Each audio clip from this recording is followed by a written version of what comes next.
So, what's up no mga sakalam no? So, alam nyo, ang buhay natin ay parang dagat lang yan, no? Low tide, high tide. Ayan. So, kapag low tide, wala kang pera, no?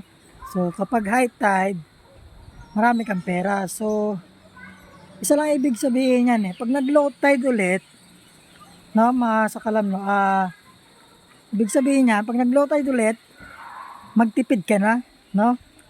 Magtipid ka na, no?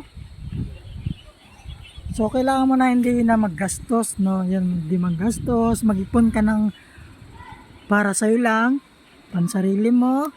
O kaya kung may kailangan kang ibigay na tulong, like sa pamilya mo, yan, sa mga kapatid mo.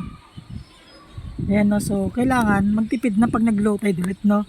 Pero kapag nag-high tide ulit, ibig sabihin yan, marami kang blessing na natanggap. So, yung blessing na yan, so, pamahagi mo din sa iba, no? Sa mga nangangailangan, no? So, yun lang mga sakalam, no? Shoutout sa inyo.